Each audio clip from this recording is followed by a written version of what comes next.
This is All of It on WNYC. I'm Allison Stewart. The story of boxing champion Mike Tyson is a New York story. Tyson grew up in Brownsville during the turbulent 1970s. As an adolescent, he caught the attention of legendary boxing coach Cus D'Amato. And Tyson ended up moving into D'Amato's home in Catskill, New York to train under him. Tyson's story is triumphant. He rose out of poverty to become the heavyweight champion of the world.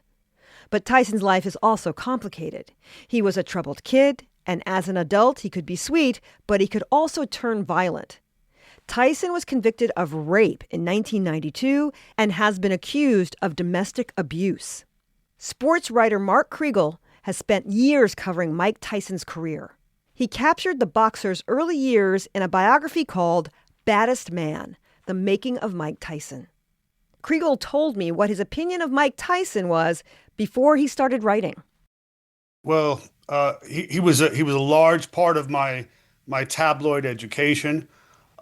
He was also what he became when I became a columnist. He became my designated villain, and it's a role he performed at admirably.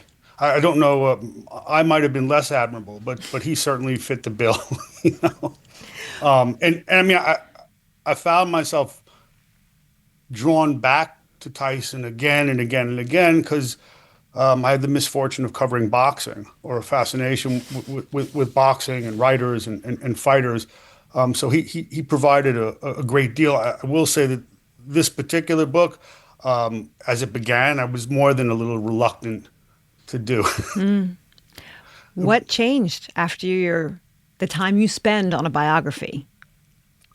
Again, the editor had to kind of convince me. He goes, "Would you consider Tyson?" And my first reaction was absolutely not. I'm not going to revisit the brash young genius. I use the term advisedly, that I was as a young newspaper columnist.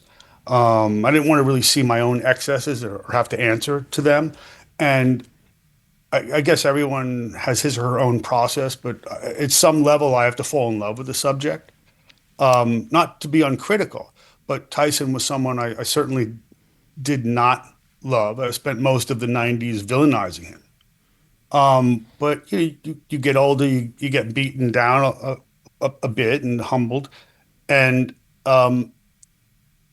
what became apparent to me is that he's the greatest comeback I've ever seen, and that just by virtue of his being alive, at any juncture in the Tyson story, and it was something that both his acolytes and his detractors like me could agree on. Wherever you were in the Tyson story, the smart bet when it pertains to his mortality was you take the under, because he could have gone at any time, and it was an expectation that he himself had. He never, he didn't imagine living beyond 30, then 40, then 50.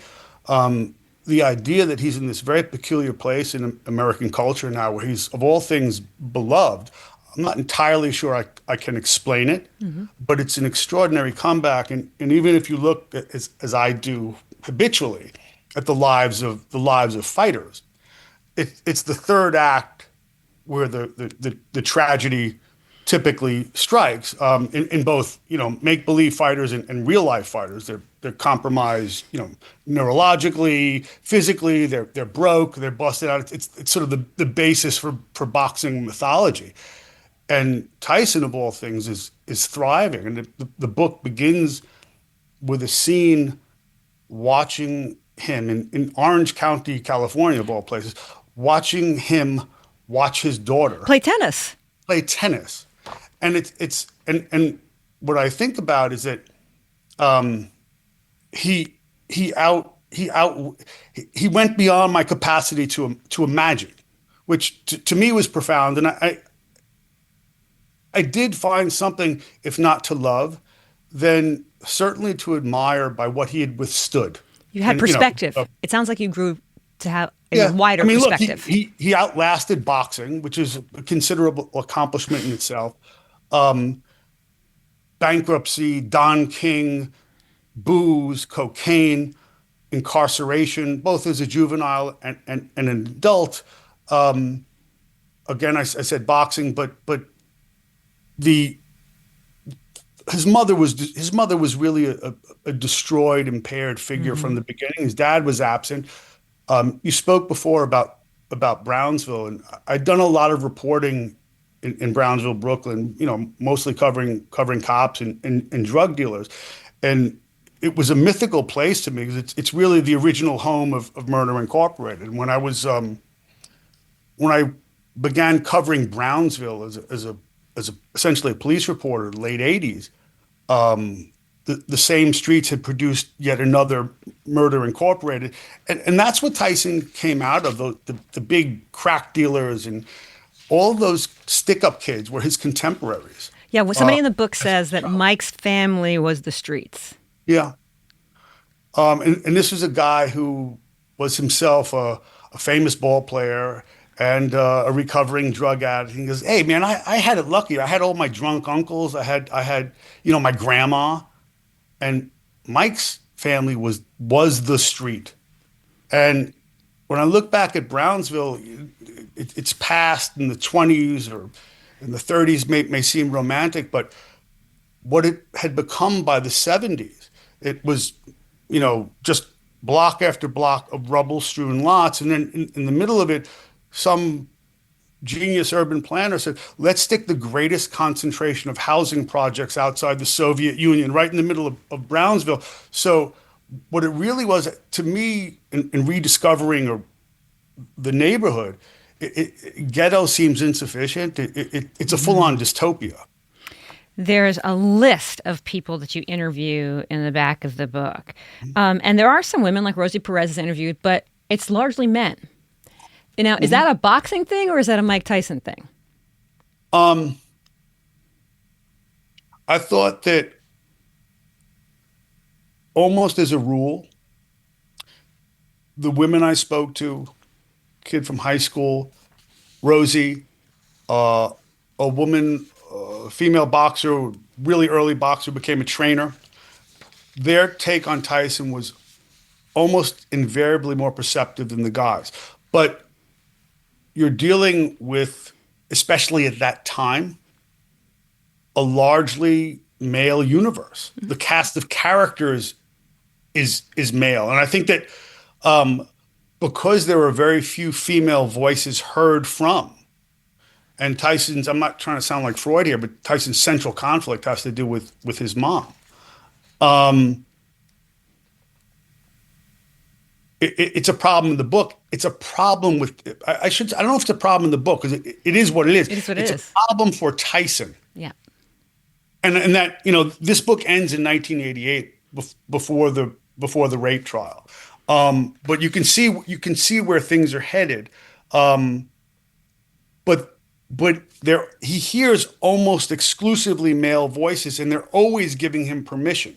The irony is that the central wound is his father leaves his mother, and for whatever reason, or for a variety of reasons, his mother is broken, and he can never fix that.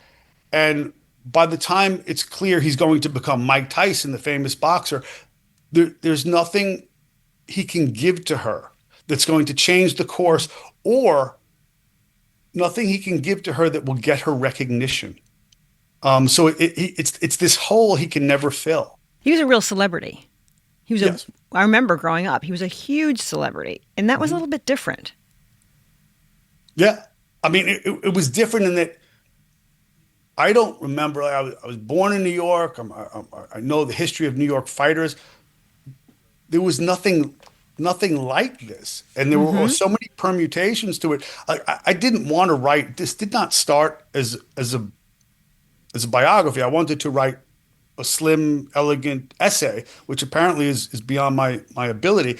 But it becomes more biographical because, unlike anyone I've ever covered, he generates so much story. There are so many elements of it that are unexpected.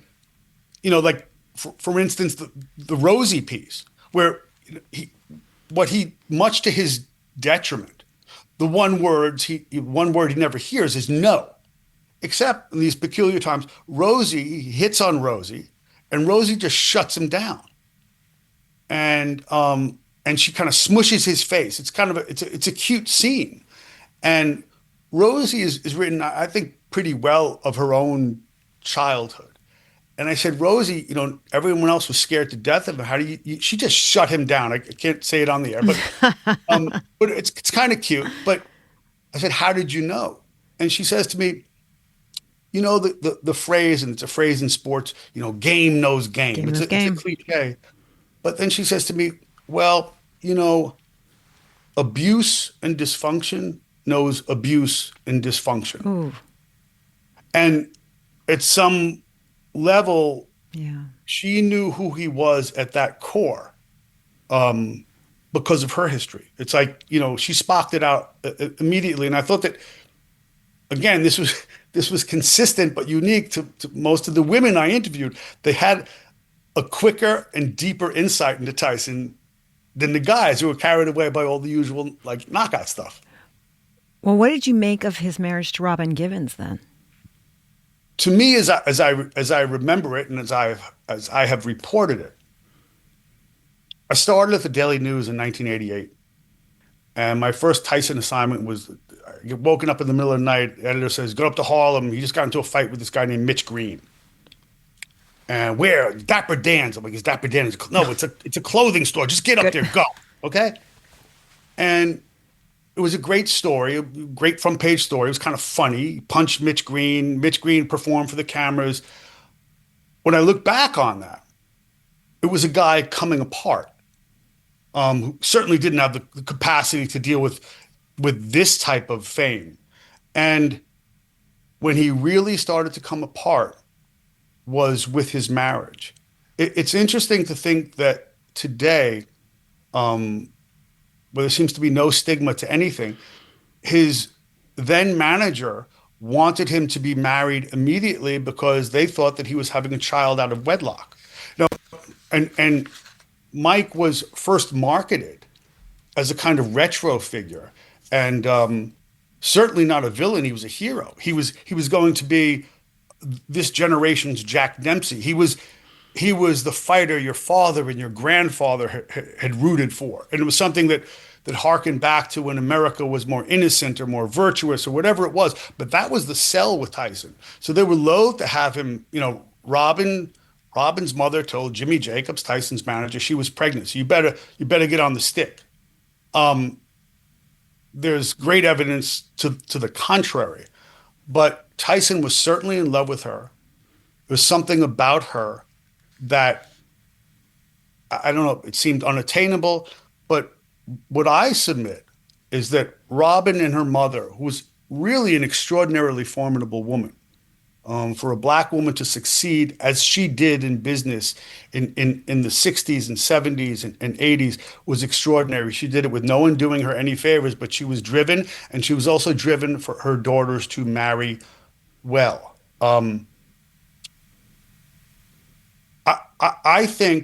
I believe with all my heart that as much as Tyson loved Robin, he also loved the idea that she came in as a package with her mother, because again, he keeps trying to fill this mommy hole. So he falls for Robin, not despite the fact that she has a domineering mother, but in large measure because of it. And even as a kid on the amateur circuit, whenever he befriended a fighter who traveled with a family, he would always sidle up to the mom, to the mother. There's a story I have early in the book when he just gets out of lockup. There's a woman, this woman I told you about before. Her name is Nadia, became a fighter and a trainer, and she remembers him falling asleep on the couch, and he looks up at her. He's 13 years old, and he says, "Will you tuck me in?" And I'm wondering if there's like a terrible punchline to this. She goes, "No, he just wanted me to tuck him in." That was Mark Kriegel, author of the biography Baddest Man, The Making of Mike Tyson.